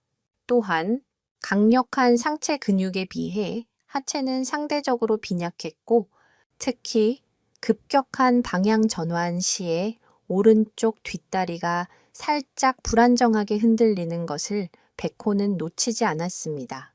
그것은 아마도 과거의 작은 부상이나 잘못된 훈련 습관 때문일 수 있었습니다. 보통의 상대에게는 전혀 문제가 되지 않을 미세한 불균형이었지만 모든 것을 분석하고 있던 백호의 눈에는 그것이 아킬레스건처럼 보였습니다. 게다가 백호는 브루투스의 게임 니스가메네스, 즉 고통을 참고 계속 싸우려는 기질 또한 역이용할 수 있다는 것을 간파했습니다. 보통의 개라면 지치거나 고통을 느끼면 싸움을 포기하려 하지만 브루투스는 그럴수록 더욱 맹렬하게 달려들 것이 분명했습니다. 즉, 그의 가장 큰 무기인 투쟁심이 오히려 스스로를 파괴하는 독이 될 수 있다는 의미였습니다. 철망을 이용한 점프로 브루투스의 등 뒤를 완벽하게 차지한 백호, 그가 기다려온 완벽한 기회가 찾아왔습니다. 브루투스는 갑작스러운 상황 변화에 당황하여 급하게 몸을 돌리려 했습니다. 바로 그 순간 그의 무게 중심이 완전히 무너졌고 백호가 분석했던 오른쪽 뒷다리의 불안정함이 가장 극적으로 드러났습니다. 백호는 그 찰나의 순간을 놓치지 않았습니다. 그는 지금껏 단 한 번도 드러내지 않았던 자신의 이빨을 처음으로 드러냈습니다. 하지만 그의 목표는 브루투스의 목이나 등이 아니었습니다. 그런 곳을 물어봤자 엄청난 근육 덩어리인 브루투스에게 치명상을 입힐 수는 없었습니다. 백호는 마치 외과 의사의 메스처럼 정확하고 냉철하게 단 한 곳을 노렸습니다. 바로 브루투스의 오른쪽 뒷다리, 그 중에서도 가장 중요한 힘줄이 지나는 오금 부위였습니다. 백호의 공격은 브루투스의 요란한 공격과는 완전히 달랐습니다. 소리도 없었고 과시적인 동작도 없었습니다. 그는 유령처럼 브루투스의 다리 뒤로 파고들어 짧고 간결하게, 하지만 온 체중을 실어 힘줄을 물었습니다. 그것은 물어뜯는 공격이 아니었습니다. 힘줄의 기능을 일시적으로 마비시키기 위한 정확한 압박이었습니다. 개의 치악력, 즉 무는 힘은 품종마다 큰 차이를 보입니다. 핏불은 매우 강력한 치악력을 가진 것으로 알려져 있지만 사실 칸깔이나 로트와일러 같은 더 큰 견종에 비하면 중간 정도 수준입니다. 중요한 것은 힘의 크기 자체가 아니라 그 힘을 어디에 어떻게 사용하느냐입니다. 백호는 자신의 모든 힘을 바늘 끝처럼 한 점에 집중시키는 법을 본능적으로 알고 있었습니다. 예크과잉, 브루투스의 입에서 처음으로 고통스러운 비명이 터져 나왔습니다. 엄청난 통증과 함께 오른쪽 뒷다리에 힘이 완전히 빠져버렸습니다. 그는 거대한 몸의 균형을 잃고 옆으로 쓰러졌습니다. 꽁 하는 소리와 함께 흙먼지가 피어올랐습니다. 상황은 순식간에 역전되었습니다. 불과 몇 초 전까지만 해도 백호를 궁지에 몰아넣었던 무적의 검투사는 이제 다리를 절며 제대로 서지도 못하는 부상당한 짐승이 되어버렸습니다. 그는 고통과 굴욕감에 분노하며 다시 일어나려 했지만 다리는 그의 의지를 따라주지 않았습니다. 백호는 쓰러진 브루투스를 더 이상 공격하지 않았습니다. 그는 몇 걸음 뒤로 물러나 상대를 조용히 내려다보았습니다. 그의 눈빛에는 승자의 오만함이나 적의가 없었습니다. 그저 모든 것이 끝났다는 고요한 선언만이 담겨 있었을 뿐입니다. 그는 자신의 임무를 완수했습니다. 주인의 명예를 지켰고 자신의 가치를 증명했습니다. 더 이상의 싸움은 무의미했습니다. 훈련장은 완전한 침묵에 휩싸였습니다. 사람들은 방금 눈앞에서 벌어진 일을 믿을 수가 없었습니다. 힘과 힘의 대결이 될 것이라 생각했던 싸움은 압도적인 지혜와 전략이 빚어낸 완벽한 승리로 끝나버렸습니다. 그들은 저 작은 하얀 개가 어떻게 거대한 핏불을 단 한 번의 공격으로 무력화시켰는지 그 경이로운 과정을 되새기며 입을 다물지 못했습니다. 과연 이 충격적인 결과에 대해 자신만만했던 훈련사 데이비드는 어떤 반응을 보일까요? 그는 자신의 패배를 순순히 인정할 수 있을까요? 모든 것이 끝났다고 생각된 순간 이야기는 이제 막 새로운 국면으로 접어들고 있었습니다. 시계는 정확히 2분 58초를 가리키고 있었습니다. 3분이라는 약속된 시간이 채 되기도 전에 승부는 결정되었습니다. 브루투스는 여전히 바닥에 주저앉은 채 고통과 분노가 뒤섞인 신음을 내뱉고 있었습니다. 그는 싸우고 싶었지만 몸이 따라주지 않는다는 사실에 더욱 절망하고 있었습니다. 베코는 그런 브루투스에게서 등을 돌려 자신의 주인인 박영감에게로 천천히 걸어갔습니다. 그의 걸음걸이는 대결 전과 조금도 다르지 않았습니다. 여전히 침착하고 당당했습니다. 목에 달린 작은 방울이 딸랑 하고 울리는 소리가 침묵에 잠긴 훈련장 안에서 유난히 크게 들렸습니다. 그는 주인의 발치에 다가와 마치 아무 일도 없었다는 듯이 조용히 앉았습니다. 그리고는 칭찬을 바라는 아이처럼 박영감의 손에 자신의 머리를 가만히 비볐습니다. 박영감은 말없이 백호의 머리를 오랫동안 쓰다듬어 주었습니다. 그의 주름진 얼굴에는 기쁨이나 흥분 대신 안도감과 대견함이 섞인 복잡한 미소가 번졌습니다. 잘했다. 내 새끼 장하다. 백호야. 그때 심판이 정신을 차리고 달려와 백호의 앞발을 들어 올리며 승리를 공식적으로 선언했습니다. 그제야 훈련장을 가득 메웠던 침묵이 깨지고 우레와 같은 박수와 환호성이 터져 나왔습니다. 사람들은 약자라고 생각했던 백호의 놀라운 승리에 열광했습니다. 그들은 박영감과 백호의 이름을 연호했습니다. 박민주는 뜨거운 눈물이 뺨을 타고 흐르는 것을 느꼈습니다. 그는 앞으로 달려나가 아버지를 힘껏 껴안았습니다. 아버지! 해내셨어요. 정말 대단하세요. 박영감은 아들의 등을 토닥이며 그저 빙그레 웃을 뿐이었습니다. 부자 사이의 모든 오해와 벽이 완전히 녹아내리는 순간이었습니다. 하지만 이 모든 환호와 감동의 중심에서 단 한 사람 데이비드만이 넋이 나간 표정으로 서 있었습니다. 그는 쓰러진 자신의 파트너 브루투스와 너무나도 평온한 백호, 그리고 환호하는 군중을 번갈아 바라보았습니다. 그는 이 상황을 도저히 받아들일 수 없었습니다. 그의 머릿속은 혼란으로 가득 찼습니다. 어떻게 이런 일이 일어날 수 있지? 수치상으로 브루투스의 모든 능력이 저 진돗개를 압도하는데 힘, 스피드, 공격성, 지구력까지 자신의 과학적인 데이터와 훈련 방식이 틀렸을 리가 없는데 이것은 분명 무언가 잘못된 것이다. 우연이거나 혹은 자신이 모르는 속임수가 있었을 것이다. 그때 그의 눈에 무언가가 들어왔습니다. 바로 백호의 목에 걸려있는 작은 방울이었습니다. 저 방울 소리! 그는 대결 내내 미세하게 울렸던 그 방울 소리를 떠올렸습니다. 어쩌면 저 방울 소리가 브루투스의 신경을 거슬리게 하거나 혹은 특수한 주파수를 내보내 브루투스를 교란시킨 것은 아닐까. 그는 자신의 패배를 인정하는 대신 비합리적인 의심에 빠져들기 시작했습니다. 개가 인간보다 훨씬 넓은 범위의 소리를 들을 수 있다는 것은 잘 알려진 사실입니다. 인간의 가청 주파수 범위가 약 28Hz에서 20 0.0Hz인 반면 개는 최대 65 강균Hz까지 들을 수 있습니다. 데이비드는 이 과학적 사실을 자신의 의심과 결합시키기 시작했습니다. 저 늙은 동양인이 개만이 들을 수 있는 고주파를 이용해 자신의 브루투스를 무력화시켰을지도 모른다는 터무니없는 상상에 사로잡혔습니다. 그는 이성을 잃고 박영감에게로 성큼성큼 다가갔습니다. 그리고는 다짜고짜 백호의 목에 걸린 방울을 잡아채려 했습니다.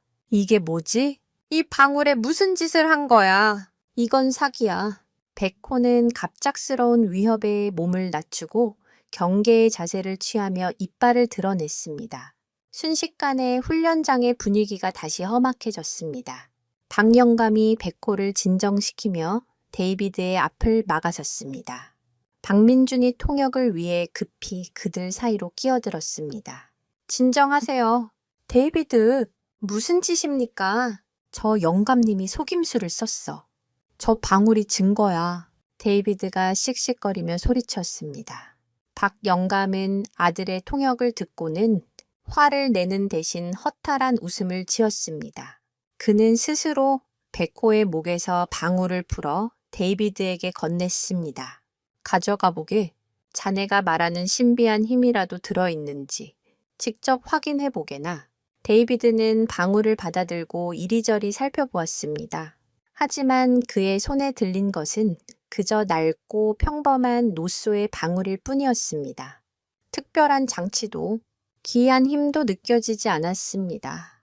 그는 자신의 어리석은 의심이 부끄러워졌지만 패배를 인정하고 싶지 않은 마음에 차마 방울을 돌려주지 못하고 손에 쥔 채 서 있었습니다.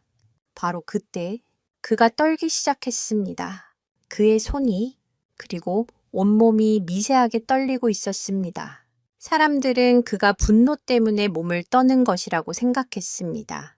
하지만 그의 눈을 본 박 영감은 그 떨림이 분노가 아님을 알 수 있었습니다. 데이비드의 눈에는 분노가 아닌 거대한 충격과 혼란 그리고 이제 막 싹트기 시작한 경외심이 담겨 있었습니다. 그는 왜 떨고 있었을까요? 그가 깨달은 것은 과연 무엇이었을까요? 3분간의 대결이 끝난 지금 진짜 이야기는 이제부터 시작되려 하고 있었습니다. 데이비드가 떨고 있었던 이유는 분노나 굴욕감 때문이 아니었습니다. 그는 자신의 눈앞에서 벌어진 현상을 자신의 머릿속에 있는 모든 지식과 데이터를 총동원하여 필사적으로 분석하고 있었습니다. 그리고 마침내 하나의 결론에 도달했을 때 그는 전율하지 않을 수 없었습니다. 그가 목격한 것은 단순한 개의 싸움이 아니었습니다. 그것은 자신이 평생을 바쳐 쌓아 올린 힘의 철학이 송두리째 무너져 내리는 순간이었습니다. 그는 머릿속으로 지난 3분의 대결을 몇 번이고 복귀했습니다. 처음에는 베코의 움직임이 그저 운이 좋은 회피라고 생각했습니다. 하지만 시간이 지날수록 그것이 철저하게 계산된 움직임이라는 것을 깨달았습니다. 베코는 단 한 번도 불필요한 움직임을 하지 않았습니다. 모든 발걸음, 모든 몸의 비틀림에는 명확한 목적이 있었습니다. 그것은 바로 브루투스의 체력을 소진시키는 동시에 그의 공격 패턴과 약점을 파악하는 것이었습니다. 그리고 마지막 결정적인 순간, 베코는 브루투스를 막다른 코너로 몰아넣은 것이 아니라 스스로 막다른 길로 들어갔습니다. 그것은 자살 행위처럼 보였지만 사실은 상대의 방심을 유도하고 완벽한 역습의 기회를 만들기 위한 고도의 심리전이었습니다. 그리고 단 한 번의 공격, 수많은 기회가 있었음에도 불구하고 베코는 가장 완벽한 타이밍에 가장 치명적인 약점을 가장 효율적인 방법으로 공략했습니다. 이 모든 과정은 마치 한 명의 위대한 무술가가 자신보다 훨씬 크고 힘센 상대를 제압하는 과정과도 같았습니다. 힘으로 맞서는 대신 상대의 힘을 이용하고 적의 에너지를 역으로 흘려보내며 단 한 번의 급소를 찔러 승리를 쟁취하는 동양 무술의 정수, 데이비드는 자신이 무시하고 조롱했던 저 늙은 동양인과 그의 개가 바로 그 무술의 경지를 보여주었다는 것을 깨달았습니다. 그가 떨었던 것은 공포가 아니었습니다. 그것은 자신이 이해할 수 없는 경이로운 지혜 앞에서 느끼는 경외심의 표현이었습니다. 그는 자신이 평생 동안 개라는 존재를 얼마나 편협하고 오만하게 바라봐 왔는지를 통감했습니다. 그는 개를 힘과 복종의 대상으로만 여겼을 뿐 그들 안에 잠재된 고유의 지능과 전략 그리고 수천 년 동안 이어져 온 생존의 지혜를 전혀 존중하지 않았습니다. 데이비드는 손에 쥐고 있던 방울을 내려다 보았습니다. 이제 이 방울은 더 이상 사기의 증거가 아니었습니다. 그것은 자신이 이해하지 못했던 깊고 오래된 세계의 상징처럼 느껴졌습니다. 그는 천천히 박 영감에게 다가가 두 손으로 공손하게 방구를 돌려주었습니다. 그리고는 깊이 고개를 숙였습니다. 제가 졌습니다. 그리고 제가 틀렸습니다. 데이비드의 갑작스러운 태도 변화에 훈련장의 모든 사람들이 놀랐습니다. 통역을 통해 그의 말이 전해지자 웅성거림은 더욱 커졌습니다. 그는 고개를 들고 박영감을 진심 어린 눈으로 바라보았습니다. 저는 당신과 당신의 괴를 무시했습니다. 제가 아는 것만이 전부라고 생각했습니다. 하지만 오늘 당신들은 저에게 제가 상상조차 하지 못했던 세계를 보여주었습니다. 저 개는, 백호는 단순한 동물이 아니었습니다. 그는 전략가였고 무술가였습니다. 어떻게 저런 움직임을 가르칠 수 있었던 겁니까? 그의 질문에는 더 이상 오만함이 아닌 진정한 배움에 대한 갈망이 담겨 있었습니다. 박영감은 그의 변화를 알아보고 온화한 미소를 지으며 대답했습니다. 내가 가르친 것이 아닐세. 나는 그저 백호가 스스로 깨달을 수 있도록 도와주었을 뿐, 저 모든 움직임과 지혜는 이미 백호의 피 속에, 그리고 모든 진돗개의 피 속에 흐르고 있는 것이라네. 그것은 수천 년 동안 이 땅의 험한 자연과 싸우며 살아남은 조상들이 물려준 위대한 유산이지. 이 대화는 데이비드에게 또 다른 충격을 주었습니다. 그는 훈련이란 외부에서 지식을 주입하는 과정이라고만 생각했습니다. 하지만 박영감은 훈련이란 개가 이미 가지고 있는 내면의 잠재력을 이끌어내는 과정이라고 말하고 있었습니다. 그것은 그의 훈련 철학을 근본부터 뒤흔드는 이야기였습니다. 개의 품종 개량의 역사를 살펴보면 대부분 특정 목적을 위해 인간이 인위적으로 유전자를 조작한 경우가 많습니다. 불독은 소를 잡기 위해, 닥스훈트는 오소리를 사냥하기 위해 신체가 변형되었습니다. 하지만 진돗개는 상대적으로 인간의 인위적인 개입이 적고 오랜 시간 동안 자연적인 환경에 적응하며 진화해온 원시 견종 프리미티브 브리드에 가깝습니다. 바로 이 점이 진돗개가 다른 개들에게서는 찾아보기 힘든 독립적인 판단 능력과 뛰어난 생존 본능을 가지게 된 이유일지도 모릅니다. 데이비드는 자신이 그동안 품종이라는 틀에 갇혀 개들을 평가해 왔다는 사실을 깨달았습니다. 그는 이제 백호라는 개 한 마리가 아니라 진돗개라는 위대한 유산 그 자체에 대해 알고 싶어졌습니다. 그는 박영감에게 더 많은 것을 물어보려 했습니다. 하지만 바로 그 순간 훈련장 저편에서 사람들의 다급한 비명소리가 들려왔습니다. 무언가 끔찍한 일이 벌어지고 있었습니다. 과연 무슨 일일까요? 평화로운 분위기는 순식간에 사라지고 새로운 위협의 그림자가 그들을 덮치고 있었습니다. 데이비드의 진심 어린 사과와 박영감의 지혜로운 대답으로 훈련장의 분위기는 훈훈하게 바뀌고 있었습니다. 승자와 패자는 더 이상 없었습니다. 서로 다른 철학을 가진 두 전문가가 서로를 인정하고 존중하는 아름다운 교류의 장이 열리는 듯 했습니다. 박영감은 데이비드의 질문에 답하기 위해 진돗개의 본질에 대해 차분히 설명하기 시작했습니다. 자네가 말하는 훈련은 아마도 개에게 인간의 명령을 따르도록 가르치는 것을 의미하겠지? 앉아, 엎드려, 물어와 같은 것들 말일세. 물론 그것도 중요하지. 하지만 그것은 진정한 소통의 일부에 불과하다네. 박영감은 손가락으로 백호를 가리켰습니다. 백호는 주인의 설명에 맞추어 연기를 하는 배우처럼 그의 말에 귀를 기울이고 있었습니다. 진돗개는 주인을 그 상전으로 여기지 않네.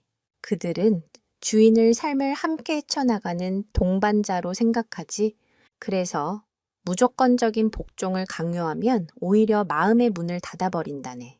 그들의 마음을 얻는 유일한 방법은 그들을 먼저 존중하고 그들의 언어를 이해하려 노력하는 것일세. 그가 말하는 개의 언어는 짖는 소리만을 의미하는 것이 아니었습니다. 꼬리의 높이와 흔드는 속도, 귀의 방향, 몸의 자세, 미세한 표정 변화 등 개들은 온몸으로 자신의 감정과 의사를 표현합니다. 박 영감은 평생에 걸쳐 그 미세한 신호들을 읽고 해석하는 법을 터득했던 것입니다. 백호가 오늘 보여준 움직임들, 내가 하나하나 가르친 것이 아닐세. 나는 그저 백호와 함께 산을 오르고 강을 건너고 바람 소리를 함께 들었을 뿐이지 백호는 그 과정에서 스스로 배운 걸세. 바위는 어떻게 피해야 하는지, 급류는 어떻게 건너야 하는지, 그리고 맹수의 위협 앞에서 어떻게 자신을 지켜야 하는지를 말일세. 자연이야말로 최고의 스승이었던 셈이지. 박 영감의 말은 데이비드에게 큰 울림을 주었습니다. 그는 항상 통제된 훈련장 안에서 인공적인 장애물과 도구를 이용해 개들을 훈련시켜 왔습니다. 그는 효율성을 위해 자연을 배제했던 것입니다. 하지만 박 영감은 자연 속에서의 경험이야말로 개 안에 잠재된 본능과 지혜를 깨우는 가장 좋은 방법이라고 말하고 있었습니다. 그리고 가장 중요한 것은 믿음일세. 박 영감이 말을 이었습니다. 나는 백호가 스스로 최선의 판단을 내릴 것이라고 믿었네. 그래서 나는 대결 중에 단 한마디의 명령도 내리지 않았지. 만약 내가 소리를 지르며 이래라 저래라 지시했다면 백호는 오히려 혼란에 빠져 자신의 본능을 따르지 못했을 걸세. 때로는 아무것도 하지 않고 지켜봐 주는 것이 최고의 훈련이 되기도 한다네. 이 말은 아들 민준의 가슴에도 깊이 박혔습니다. 아버지는 자신에게도 똑같은 방식으로 대해왔다는 것을 깨달았기 때문입니다. 아버지는 아들의 인생에 대해 이래라 저래라 간섭하지 않았습니다. 그저 묵묵히 지켜보고 믿어주었을 뿐입니다. 자신이 그것을 답답함과 무관심으로 오해했을 뿐입니다. 그는 아버지의 깊은 사랑과 지혜를 이제야 비로소 깨닫게 되었습니다. 개를 포함한 많은 동물들은 학습된 무기력 learned helplessness이라는 심리 상태에 빠질 수 있습니다. 지속적인 통제와 실패 경험을 통해 스스로 상황을 바꿀 수 없다고 믿게 되는 현상입니다. 데이비드의 강압적인 훈련 방식은 어쩌면 개들에게 복종을 가르치는 동시에 그들의 자율적인 문제 해결 능력을 빼앗는 결과를 낳았을지도 모릅니다. 반면 박 영감의 방식은 개에게 선택의 기회를 주고 성공의 경험을 쌓게 함으로써 자신감과 독립적인 사고 능력을 길러주었던 것입니다. 박 영감의 설명이 끝나자 데이비드는 잠시 동안 깊은 생각에 잠겼습니다. 그는 자신이 개를 훈련시키는 기술자였을 뿐 개와 진정으로 소통하는 동반자는 아니었다는 사실을 인정해야 했습니다. 그는 박 영감에게 다가가 다시 한번 깊이 고개를 숙였습니다. 선생님, 저를 제자로 받아주십시오. 당신의 지혜를 배우고 싶습니다. 세계 최고의 맹견 훈련사가 동양의 이름 없는 노인에게 제자가 되기를 청하는 순간이었습니다. 박 영감은 그의 진심을 느끼고 따뜻하게 웃으며 그의 어깨를 두드려 주었습니다. 배움의 나이가 무슨 상관이겠나. 나 역시 자네의 과학적인 지식에서 배울 점이 많을 걸세. 서로 다른 두 세계가 하나로 합쳐지는 감동적인 순간이었습니다. 하지만 바로 그때 그들의 화해를 방해하는 끔찍한 비명소리가 훈련장 반대편에서 터져 나왔습니다. 모든 사람들의 시선이 그쪽으로 쏠렸습니다. 훈련장 시설 관리인이 사용하는 작은 사육장 쪽이었습니다. 철망 문이 부서져 있었고 그 안에서 성남 멧돼지 한 마리가 뛰쳐나오고 있었습니다. 그 멧돼지는 교류 프로그램을 위해 연구용으로 데려다 놓은 것이었지만 알 수 없는 이유로 흥분하여 우리를 부수고 탈출한 것이었습니다. 그리고 하필이면 그 멧돼지의 돌진 경로 앞에는 겁에 질려 울고 있는 어린아이 하나가 서 있었습니다. 훈련장은 순식간에 아수라장으로 변했습니다. 사람들은 비명을 지르며 흩어지기 시작했고 아이의 부모는 절규하며 아이의 이름을 불렀지만 성난 멧돼지의 기세에 눌려 감히 다가가지 못했습니다. 멧돼지의 눈은 붉게 충혈되어 있었고 날카로운 엄니는 햇빛을 받아 섬뜩하게 빛났습니다. 아이까지의 거리는 불과 10여 미터. 모든 것이 절망적으로 보이는 순간이었습니다. 데이비드는 본능적으로 행동했습니다. 그는 브루투스를 불렀습니다. 브루투스, 마가. 하지만 브루투스는 아까의 대결에서 입은 다리 부상 때문에 제대로 움직일 수 없었습니다. 그는 주인의 명령에 응하려 애썼지만 고통스러운 신음과 함께 다시 주저앉고 말았습니다. 최강의 투견은 진짜 위기 상황 앞에서 무력했습니다. 다른 훈련사들이 급하게 마취총이나 포획 장비를 찾으러 달려갔지만 시간이 너무 촉박했습니다. 멧돼지는 이미 아이를 향해 돌진을 시작했습니다. 그 거대한 몸이 땅을 울리며 달려오는 모습은 공포 그 자체였습니다. 모두가 끔찍한 비극을 예감하고 눈을 감으려던 바로 그 순간이었습니다. 하얀 섬광이 사람들 앞을 스쳐 지나갔습니다. 백호였습니다. 박 영감의 어떠한 명령도 없었습니다. 그는 스스로 상황의 심각성을 판단하고 조금의 망설임도 없이 멧돼지를 향해 달려나갔습니다. 그의 움직임은 브루투스와의 대결, 때와는 완전히 달랐습니다. 회피하거나 춤을 추지 않았습니다. 그의 온몸에서는 수천 년 동안 맹수와 싸워온 사냥꾼의 야성이 폭발하고 있었습니다. 백호는 멧돼지와 정면으로 부딪히는 어리석은 짓을 하지 않았습니다. 그는 멧돼지의 옆으로 파고들어 아이에게 향하는 돌진 경로를 방해했습니다. 동시에 날카롭게 짖어대며 멧돼지의 주의를 자신에게로 돌렸습니다. 멧돼지는 갑작스러운 방해꾼의 등장에 더욱 흥분하여 목표를 아이에서 백호로 바꾸었습니다. 이제 백호와 멧돼지의 숨막히는 대결이 시작되었습니다. 이것은 훈련장 안에서의 대결과는 차원이 다른 목숨을 건 진짜 싸움이었습니다. 멧돼지는 브루투스와는 비교도 할 수 없는 파괴력과 야생의 공격성을 가지고 있었습니다. 그의 엄니에 한번 바티기라도 하면 치명상이었습니다.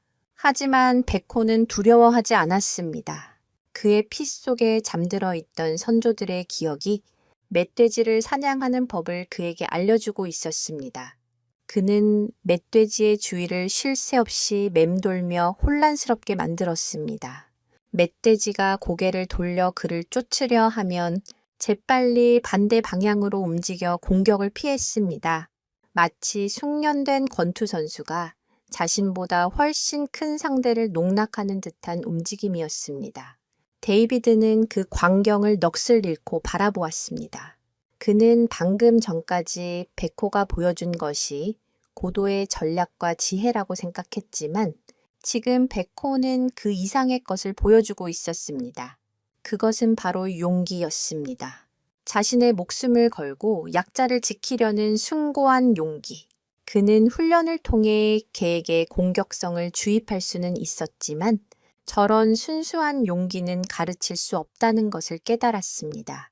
저것은 오직 주인에 대한 깊은 신뢰와 사랑, 그리고 자신의 종족을 지키려는 본능에서만 나올 수 있는 것이었습니다.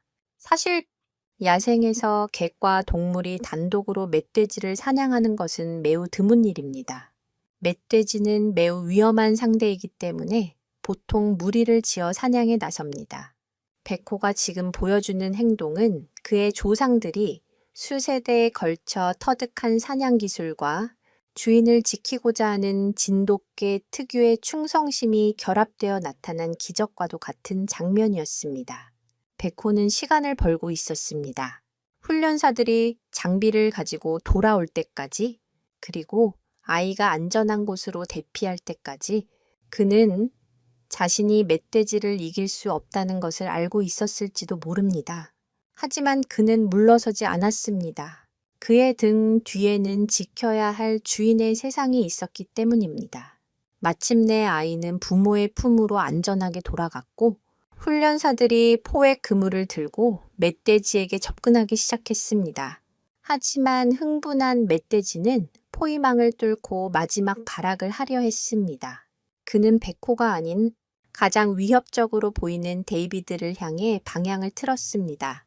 다리를 다쳐 움직일 수 없었던 브루투스가 주인을 지키기 위해 필사적으로 짖었지만 멧돼지의 돌진을 막을 수는 없었습니다. 데이비드는 피할 시간이 없었습니다. 그는 공포에 질려 눈을 감았습니다. 바로 그때 백호가 멧돼지의 옆구리를 온몸으로 들이받았습니다. 쿵! 하는 둔탁한 소리와 함께 백호와 멧돼지가 함께 흙바닥을 굴렀습니다. 백호는 멧돼지의 돌진을 멈추기 위해 자신의 몸을 방패로 삼는 마지막 선택을 한 것입니다. 이 뜻밖의 우정, 그리고 희생 앞에서 과연 이들의 운명은 어떻게 될까요? 모의 대결이 아닌 실제 생존 싸움의 끝은 어떤 모습일까요? 백호의 필사적인 희생 덕분에 멧돼지의 돌진은 멈췄습니다.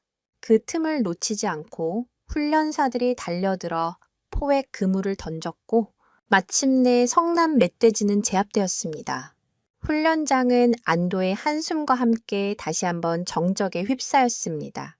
모든 위험이 사라진 지금 사람들의 시선은 한 곳으로 향했습니다.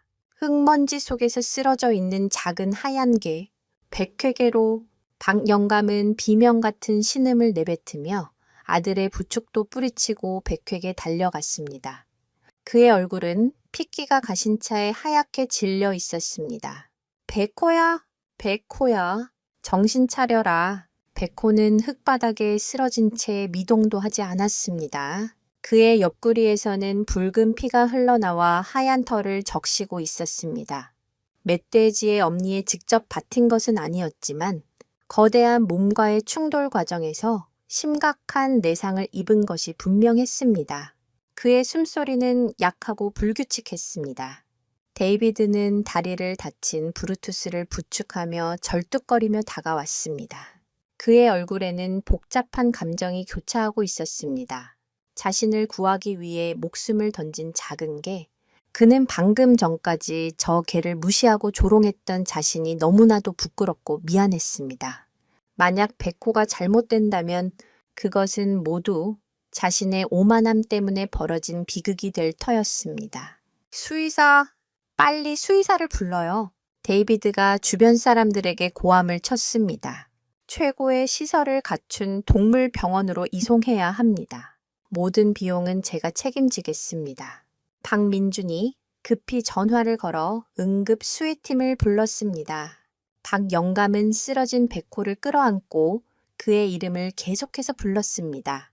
그의 눈에서는 굵은 눈물이 쉴 새 없이 떨어져 백호의 털 위로 번졌습니다.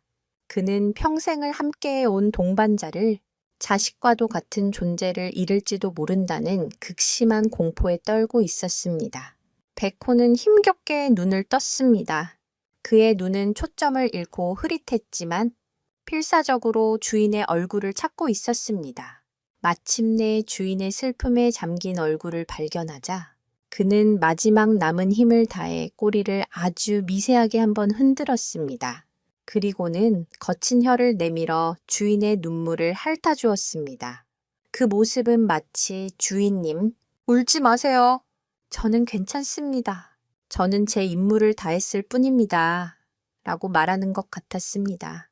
그 순간 다리를 절뚝이며 다가온 브루투스가 백호의 옆에 조심스럽게 엎드렸습니다. 그리고는 경쟁자이자 생명의 은인이 된 백호의 얼굴을 걱정스럽게 핥아주기 시작했습니다. 종과 언어, 그리고 살아온 환경이 다른 두 마리의 개가 서로의 상처를 위로하며 교감하는 경이로운 순간이었습니다. 싸움으로 시작된 그들의 인연은 이제 그 누구도 예상치 못한 깊은 우정으로 이어지고 있었습니다. 개의 사회성은 매우 복잡하고 흥미롭습니다. 그들은 때로 치열하게 경쟁하고 서열을 다투지만 동시에 강한 유대감을 형성하고 서로를 돕는 이타적인 행동을 보이기도 합니다. 특히 함께 큰 위협을 극복한 경험은 개들 사이에 강력한 신뢰와 유대를 형성하는 계기가 되곤 합니다.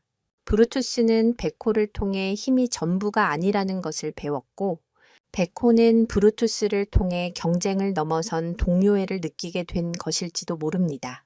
곧이어 수혜팀이 도착했고 백호는 조심스럽게 응급 차량으로 옮겨졌습니다. 박 영감과 민준, 그리고 데이비드와 브루투스까지 모두 그 채 함께 올라탔습니다. 훈련장에 남은 사람들은 차가 멀어지는 모습을 숙연하게 지켜보았습니다. 차 안에서 데이비드는 박 영감에게 떨리는 목소리로 말했습니다. 정말 죄송합니다. 저 때문에 만약 백호가 잘못된다면 저는 평생 저 자신을 용서할 수 없을 겁니다.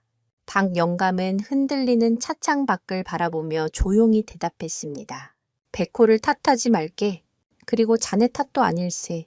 그것이 백호의 선택이었고 그것이 바로 진돗개의 삶의 방식이라네. 자신의 가족과 동료를 지키기 위해서라면 목숨을 거는 것. 그것이 그들의 숙명이자 가장 큰 자랑이지. 그의 말은 담담했지만 그 속에는 백호에 대한 무한한 신뢰와 사랑이 담겨 있었습니다. 이제 모든 것은 백호의 강인한 생명력과 의지에 달려 있었습니다. 과연 백호는 이 치명적인 부상을 이겨내고 다시 일어설 수 있을까요? 병원으로 향하는 차 안의 무거운 침묵 속에서 모두가 한마음으로 기적을 바라고 있었습니다. 진짜 시험은 이제부터 시작이었습니다. 힘과 기술의 대결이 아닌 삶과 죽음의 경계에서 펼쳐지는 가장 위대한 싸움이 기다리고 있었습니다. 이 이야기는 우리에게 진정한 강함이란 무엇인지 묻고 있습니다. 그것은 상대를 굴복시키는 힘이 아니라 소중한 것을 지키려는 용기에서 비롯되는 것이 아닐까요? 백호의 운명은 앞으로 어떻게 될까요? 그리고 이 사건을 계기로 박 영감과 데이비드, 그리고 아들 민준의 관계는 어떻게 변화하게 될까요? 이 가슴 아픈 이야기가 어떻게 마무리될지, 그리고 그들이 어떤 희망을 찾아 나가는지가 궁금하시다면 저희 채널을 계속 지켜봐 주시기 바랍니다. 백호의 이야기는 단순한 동물의 이야기가 아니라 우리 모두의 삶 속에 숨겨진 용기와 희생, 그리고 사랑에 대한 이야기이기 때문입니다. 여러분의 따뜻한 응원이 백호에게 큰 힘이 될 것입니다.